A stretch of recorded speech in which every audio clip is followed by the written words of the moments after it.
100 की पहली खबर, पूर्व केंद्रीय मंत्री शशि थरूर की पत्नी सुनंदा पुष्कर की मौत मामले में एक बड़ा खुलासा हुआ है। सुनंदा का पोस्टमार्टम करने वाले एम्स के फोरेंसिक विभाग के मुखिया डॉक्टर सुधीर गुप्ता ने दावा किया है कि उन पर रिपोर्ट बदलने का ऊपर से दबाव था।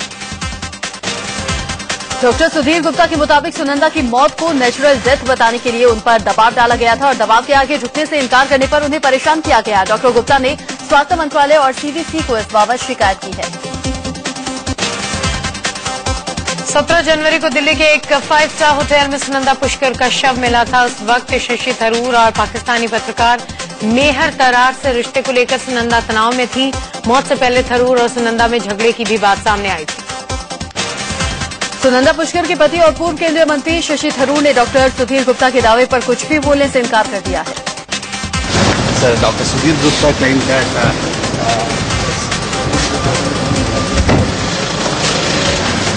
Dr. Sudhir Gupta claimed that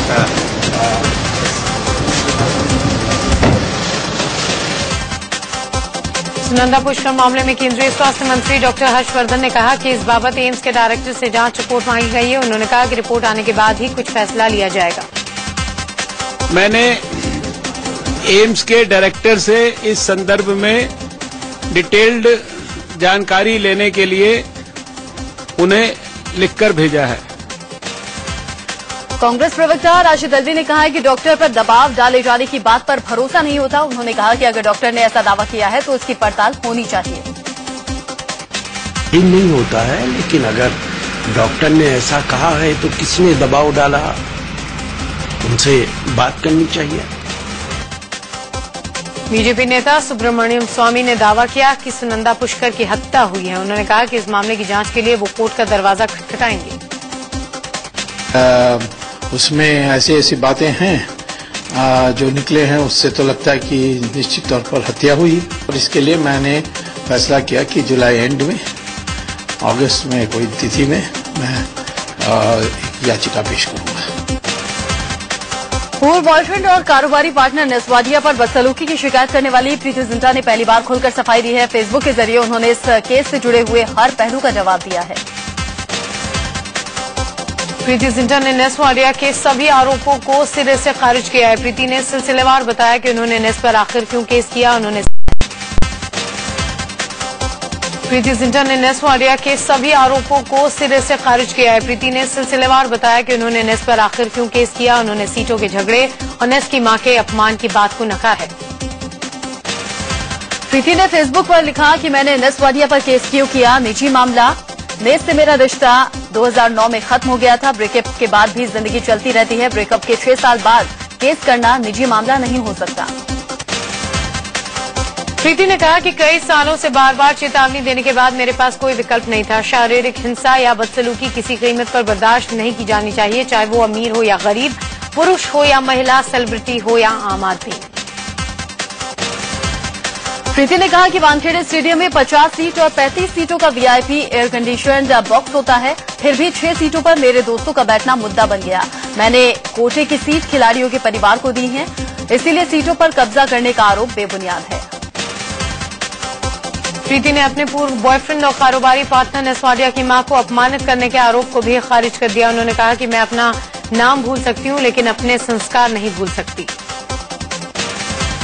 पैसे को लेकर विवाद की बात को भी प्रीति ने खारिज कर दिया। उन्होंने फेसबुक पर लिखा कि नीलामी के दौरान मैंने नेस्वाडिया को भी 5 करोड़ रुपए दिए। इसका सबूत बीसीसीआई के पास है। हालांकि नेस ने सिर्फ 2 महीने में वो पैसे बिना प्रीमियम के वापस दे दिए। प्रीति जिंटा ने आगे ये भी कहा कि मैंने हमेशा अपने हिसाब से लोगों की मदद करने की कोशिश की। अगर मुझे पैसों का लालच होता तो मैं शानदार अमरोही की करोड़ों की वसीयत क्यों ठुकराती। उधर प्रीति जिंटा से विवाद मामले में नेस्वाडिया ने मुंबई पुलिस को अपनी तरफ से गवाहों की सूची दी है। ये गवाह नेस्वाडिया के समर्थन में बोलेंगे। नेस पर हाथ डालने से पहले पुलिस इन गवाहों से पूछताछ करना चाहती है। महानगरी मुंबई में मानसून ने आखिरकार दस्तक दे दी। सुबह सुबह ही मुंबई के कई इलाकों में बूंदाबांदी शुरू हो गई, लेकिन पहली बारिश ने ही मुंबई को बेहाल भी कर दिया। कई निचले इलाकों में पानी भर गया तो लोकल ट्रेनें भी देर से चल रही हैं। मुंबई में मानसून की पहली बारिश के बाद मौसम भले ही सुहाना हो गया हो, लेकिन मुसीबतें भी टूट पड़ी हैं। सड़कों पर पानी जम गया है तो वहीं ट्रैफिक भी प्रभावित हुआ है। उधर मुंबई में आज से बीएमसी ने 20% पानी की कटौती का ऐलान किया। दरअसल लंबे समय से बारिश नहीं होने के चलते झीलों को कल जलस्तर गिर गया और मुंबई में सिर्फ 40 दिनों का ही पानी बचा था। दरअसल मुंबई में 7 झीलों से पानी सप्लाई का काम होता है, लेकिन बारिश कम होने से झीलों के जलस्तर में कमी आई है। बिहार झील लगभग सूख चुकी है तो तानसा झील में आधा पानी ही बचा है। सिर्फ मोटक सागर और भादसा झील से ही पानी की सप्लाई हो रही है। मुंबई में जिन झीलों से पानी सप्लाई होता है उसका मौजूदा जलस्तर 14 करोड़ 70 लाख MLD है, जिसका पिछली बार जलस्तर 29 करोड़ MLD था। मुंबई को रोजाना 4200 MLD पानी चाहिए होता है, लेकिन बीएमसी सिर्फ 3750 MLD पानी ही सप्लाई कर पा रही है। बीजेपी की अमेरिकी जासूसी की बात सामने आने पर भारत सरकार ने कड़ा रुख इख्तियार किया है। भारत ने अमेरिकी राजनयिक को तलब किया है और जासूसी कांड को गलत बताया है। भारत ने अमेरिका से भरोसा मांगा है कि ऐसा फिर से नहीं होना चाहिए। दरअसल अमेरिका ने 2010 में अपनी खुफिया एजेंसी NSA को बीजेपी की जासूसी करने का अधिकार दिया था। यह चौंकाने वाला खुलासा NSA के पूर्व कॉन्ट्रैक्टर और अब विसल ब्लोअर बन चुके एडवर्ड स्नोडेन ने किया है।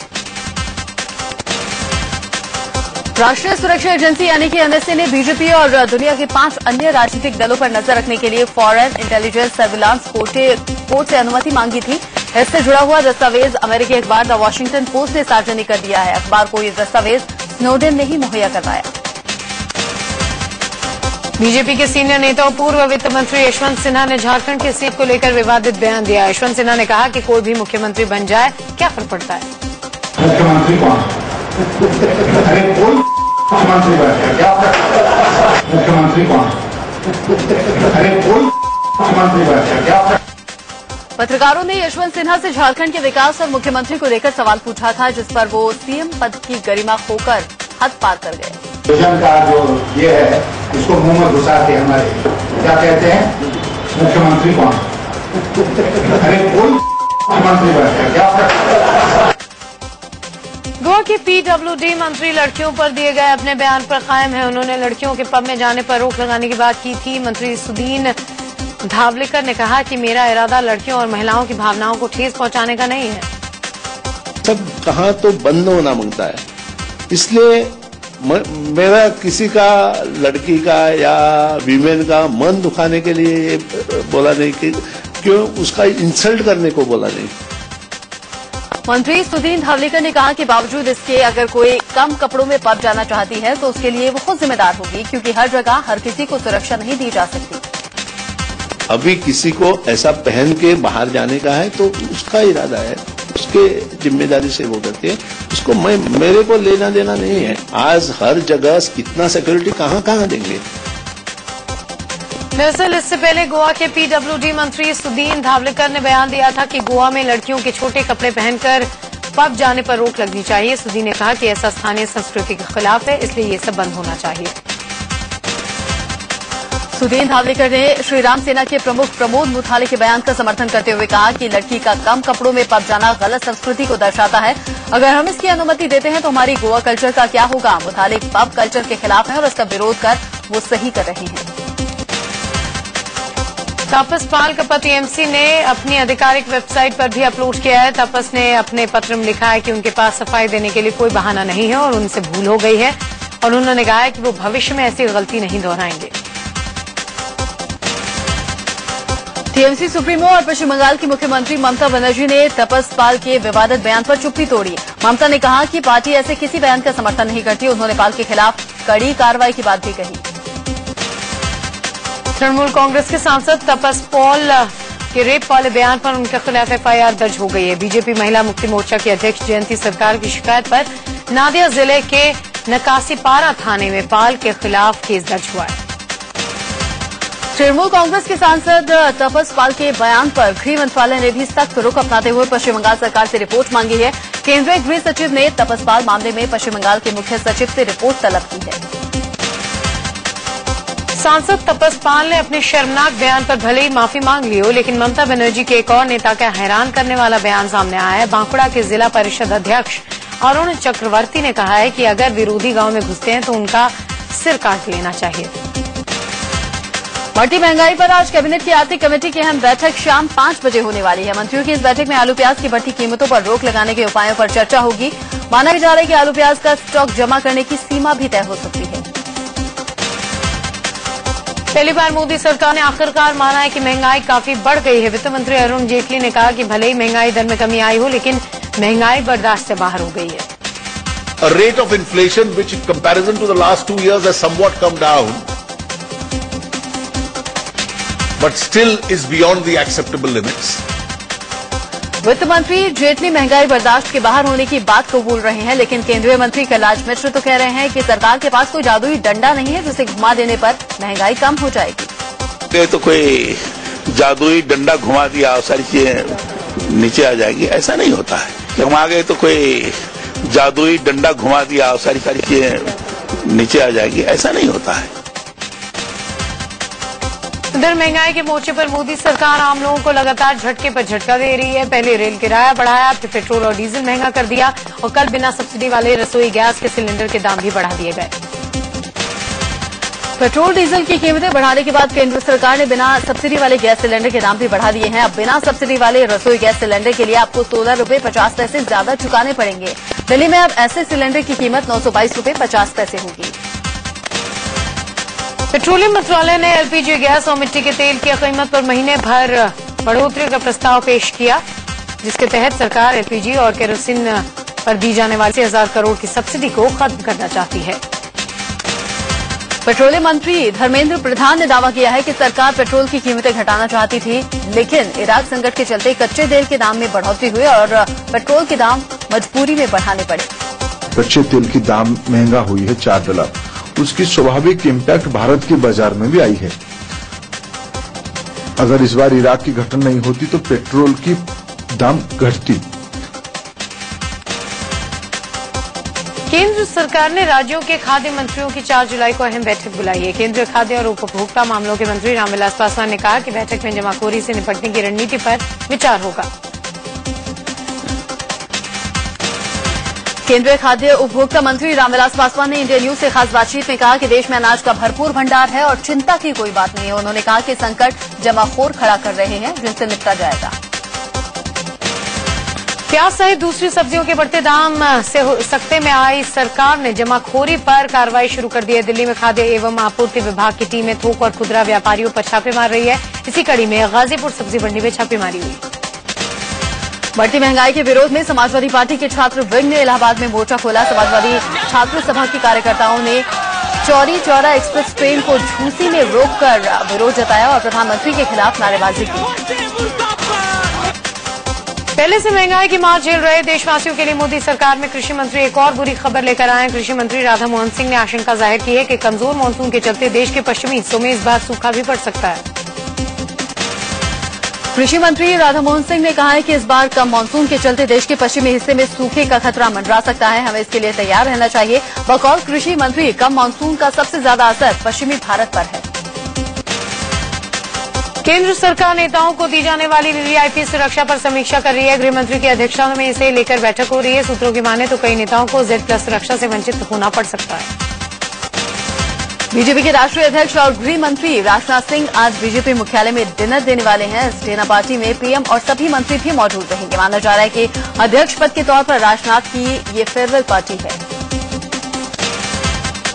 लोकसभा चुनाव में हारे हुए उम्मीदवारों के लिए बीजेपी वर्कशॉप करने वाली है। 3 जुलाई को ये वर्कशॉप बीजेपी मुख्यालय में आयोजित की जाएगी, जिसका उद्घाटन गृह मंत्री राजनाथ सिंह करेंगे। जमात-उद-दावा का आतंकी हाफिज सईद को बॉर्डर के पास देखा गया। हाफिज राजस्थान के बाड़मेर से लगी सीमा के पास दिखाई दिया। हाफिज सईद ने 27 से 29 जून के बीच बाड़मेर के पास बॉर्डर का दौरा किया था। बाड़मेर से लगी पाकिस्तान की सीमा में हाफिज का यूं दौरा करना काफी हैरान करने वाला है। वो बॉर्डर के करीब किस लिए था, ये अभी तक साफ नहीं हो पाया है, लेकिन आईबी ने हाफिज की गतिविधि को देखते हुए सीमा पर बीएसएफ को अलर्ट कर दिया है। वहीं बॉर्डर पर पाकिस्तान ने एक बार फिर से सीज फायर का उल्लंघन किया है। पुंछ सेक्टर में सेना की पोस्ट को निशाना बनाकर फायरिंग की गई। फायरिंग में किसी के हताहत होने की खबर नहीं है। सेना प्रमुख जनरल विक्रम सिंह आज से 4 दिन की यात्रा पर चीन जा रहे हैं। जनरल विक्रम सिंह चीन जाने वाले दूसरे भारतीय सेना प्रमुख हैं। सूत्रों की माने तो बॉर्डर समस्या और घुसपैठ को लेकर दोनों देशों के बीच बातचीत होगी।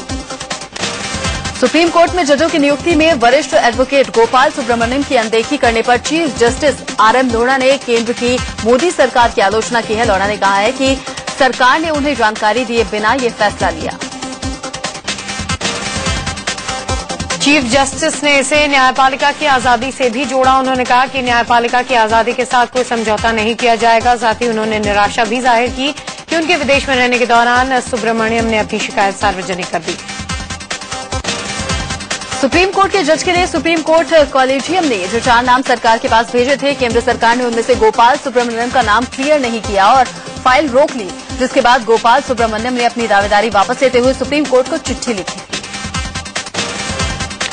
जम्मू कश्मीर के मुख्यमंत्री उमर अब्दुल्ला ने बीजेपी पर निशाना साधा है। उमर ने कहा कि अगर जम्मू कश्मीर के चुनाव में बीजेपी अकेले 44 सीटें ले आए तो वो राजनीति छोड़ देंगे। अरुणाचल प्रदेश के सीएम नबाम तुकी ने दिल्ली में केंद्रीय वित्त मंत्री अरुण जेटली से मुलाकात की। तुकी ने सूबे के विकास को लेकर जेटली से बातचीत की। सीएम नबाम तुकी ने बताया कि जेटली से उनकी बात सकारात्मक रही। फाइनेंशियल मदद के लिए तो मांगा है, जो इंफ्रास्ट्रक्चर डेवलपमेंट में, जो पीएम पैकेज में जहां जहां प्रोग्रेस हो रहा है वहां में ज्यादा पैसा देना चाहिए। नबाम तुकी ने केंद्रीय परिवहन मंत्री नितिन गडकरी से भी मुलाकात की। गडकरी से मिलकर नबाम तुकी ने सूबे में बेहतर ट्रांसपोर्ट और हाइड्रो पावर प्रोजेक्ट को लेकर बातचीत की। गडकरी ने नबाम तुकी को अरुणाचल के विकास में पूरा सहयोग देने की बात कही। अरुणाचल का हाईवे प्रोजेक्ट्स के लिए जो प्रोजेक्ट्स अभी जो अप्रूव हो चुका है उसको तेजी से आगे ले जाने के लिए, और कोई नया प्रोजेक्ट है जहां जहां जरूरी है हाइड्रो पावर प्रोजेक्ट्स के लिए, डिस्ट्रिक्ट कनेक्टिविटी के लिए, इन बॉर्डर एरियाज में रोड के लिए सारे मांग हमने रखा है। आरजेडी सुप्रीमो लालू प्रसाद यादव को चारा घोटाले के एक मामले में कोर्ट से करारा झटका लगा है। राज्य के सीबीआई कोर्ट ने चारा घोटाले के दूसरे केस की जांच पर रोक लगाने की लालू की अर्जी खारिज कर दी है। लालू चाहते थे कि चाईबासा केस जैसा ही देवघर ट्रेजरी केस है, इसलिए देवघर वाले केस को रद्द किया जाए, लेकिन कोर्ट ने इनकार कर दिया। महाराष्ट्र बीजेपी के प्रदेश अध्यक्ष विनोद तावड़े की अगुवाई में एक डेलीगेशन कृषि मंत्री राधा मोहन सिंह से मिला। बीजेपी नेताओं ने सूबे में कृषि विश्वविद्यालय खोलने के साथ कृषि विज्ञान केंद्रों की संख्या बढ़ाने की मांग को लेकर ज्ञापन सौंपा। 2014-15 के बजट की छपाई का काम पारंपरिक हलवा सेरेमनी से शुरू हुआ। 9 ब्लॉक स्थित वित्त मंत्रालय के दफ्तर पर हुए इस कार्यक्रम में वित्त मंत्री अरुण जेटली भी शामिल हुए। हरियाणा के पंचकुला में इंद्रधनुष ऑडिटोरियम में जनचेतना युवा सम्मेलन का आयोजन किया गया है। साई शंकराचार्य धनुष ऑडिटोरियम में जनचेतना युवा सम्मेलन का आयोजन किया गया है। साई शंकराचार्य विवाद को लेकर आज रामलीला मैदान में सभी धर्मों के धर्म गुरुओं की बैठक होनी है।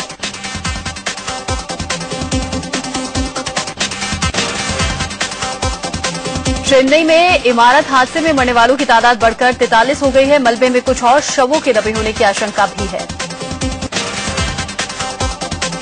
चेन्नई के पोरूरू में गिरी इमारत का मलबा हटाने का काम लगातार जारी है। मौके पर एनडीआरएफ के जवान जुटे हुए हैं। साथ ही पत्रकार के यौन शोषण के आरोपी और तहलका के पूर्व संपादक तरुण तेजपाल को बड़ी राहत मिली है। सुप्रीम कोर्ट ने तेजपाल को सशर्त जमानत दे दी है। यौन शोषण के मामले में फंसे तरुण तेजपाल को सुप्रीम कोर्ट ने 3 शर्तों पर जमानत दी। बिहार के गया स्टेशन से कुछ दूर जनशताब्दी एक्सप्रेस ट्रेन में डकैतों का कहर बरपा। ट्रेन की एक बोगी में चढ़कर लुटेरों ने यात्रियों से लाखों की लूटपाट की। ट्रेन से गया स्टेशन पहुंचते ही यात्रियों का गुस्सा फूट पड़ा। यात्रियों ने रेलवे स्टेशन पर जमकर हंगामा किया। ट्रेन की जो C2 बोगी में लूटपाट हुई उसमें करीब 75 यात्री सवार थे। मुसाफिरों के मुताबिक लुटेरा ग्रुप गुरपा स्टेशन के पहले ट्रेन से उतर गए और अंधेरे में भाग गए। गोरखपुर रेलवे स्टेशन पर सरेआम मारपीट का मामला सामने आया है। ट्रेन के अंदर बैठने को लेकर धक्का मुक्की हुई और मारपीट शुरू हो गई। राजधानी दिल्ली के अलीपुर इलाके में बीच सड़क पर एक चलती कार आग की लपटों से घिर गई। बताया जा रहा है कि कार तेज रफ्तार में थी और कार के नीचे से चिंगारी उठी और देखते ही देखते आग ने कार को चारों तरफ से घेर लिया। पंजाब के जालंधर में गुस्साई भीड़ ने जमकर हंगामा किया। लोगों ने एक ट्रैक्टर ट्रॉली को आग के हवाले कर दिया। लोगों का गुस्सा तब भड़का जब एक ट्रैक्टर ने एक बाइक सवार को कुचल दिया और उसकी मौके पर ही मौत हो गई। भीड़ के हंगामे की खबर पाकर मौके पर पहुंची पुलिस से भी लोग भिड़ गए। उन्होंने पुलिस पर पथराव भी किया। गुजरात के आणंद में एक बेकाबू बस ने कार को रौंद दिया। हादसे में कार सवार 5 लोगों की मौत हो गई। दिल्ली के त्रिलोकपुरी इलाके में देर रात चाकूबाजी की वारदात ने सबको स्तब्ध कर दिया। त्रिलोकपुरी बस स्टैंड पर खड़े 2 लड़कों को बदमाशों ने चाकू मारकर बुरी तरह से जख्मी कर दिया। त्रिलोकपुरी बस स्टैंड पर विनोद और विक्की नाम के 2 लड़के खड़े थे। इतनी देर में 2 बदमाश उन पर चाकू लेकर टूट पड़े। नोएडा के सेक्टर 22 में एक युवती से कार में गैंगरेप की सनसनीखेज वारदात सामने आई है। पुलिस के मुताबिक पीड़ित युवती गाजियाबाद की रहने वाली है। शनिवार को उसे एक मॉल के बाहर से अगवा कर लिया गया था। मुंबई से सटे थाने में उल्लासनगर के एक स्कूल में गुस्साए लोगों ने जमकर तोड़फोड़ की।